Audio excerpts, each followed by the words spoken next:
देखें ईरान का रद्द-ए-अमल तो मेरा ख़्याल से कि वो इवनली मैच है to against the combined powers of Israel and the US. उसकी वजह ये है कि अगर हम इसको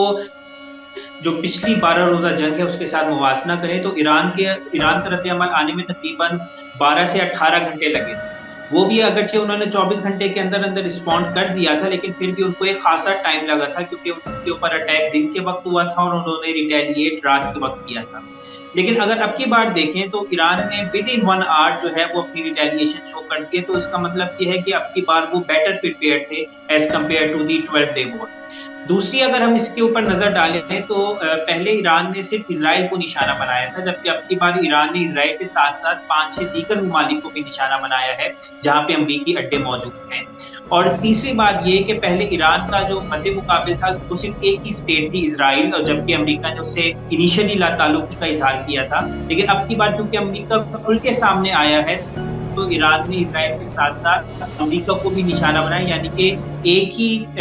मौके पे उसने 2 एनिमीज़ को जो है वो टैकल वो इस वक़्त कर रहा है। और इसमें क्योंकि हमने देखा कि ब्रॉड डे लाइट में अटैक हुआ है जिसमें बहरैन में जो यूएस की 5th फ्लीट है, इसके अलावा कुवैत में, जॉर्डन में और इत्तलात ये भी आ रही है कि शायद सऊदी अरेबिया में भी हो, अगरचे ये अभी तक अनकन्फर्म्ड है। लेकिन इससे पता ये चलता है कि ईरान की जो रेडीनेस है वो पिछली बार के मुकाबले में काफ़ी बेहतर साबित हुई।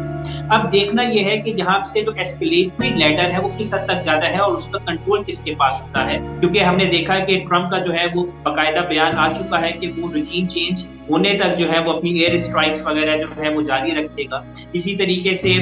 इज़राइल ने जो है वो अगरचे इसको प्रिवेंटिव वॉर डिक्लेयर किया है, लेकिन हम सारे जानते हैं कि ये प्रिवेंटिव वॉर से ज़्यादा जो है वो वहाँ पे regime चेंज ही का मामला है, क्योंकि इस वक़्त कोई ऐसा फैक्टर सामने नहीं आया कि ईरान जो है वो इज़राइल के खिलाफ कुछ मिलिटरीली कुछ कर रहा है। और इसमें ये बात भी मद्देनज़र रखने की ज़रूरत है कि पिछली दफ़ा भी यूएस और ईरान मुआहदे के बहुत करीब थे जब इज़राइल ने अटैक किया, और अब की बार भी ये हुआ कि मुआहदा अगरचे डिफरेंसेस थे, लेकिन ये उम्मीद की जा रही थी कि मुआहदा किसी न किसी सूरत में हो सकता है अगर नेगोशिएशंस कंटिन्यू रहें, और उसके फौरी बाद ही हमने देखा कि इज़राइल ने अटैक कर दिया। तो मेरा ख्याल से ये तमाम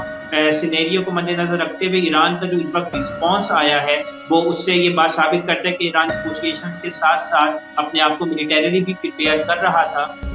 मज़ीद न्यूज़ अपडेट्स और डिजिटल स्टोरीज के लिए सब्सक्राइब करें डॉन न्यूज़ पाकिस्तान।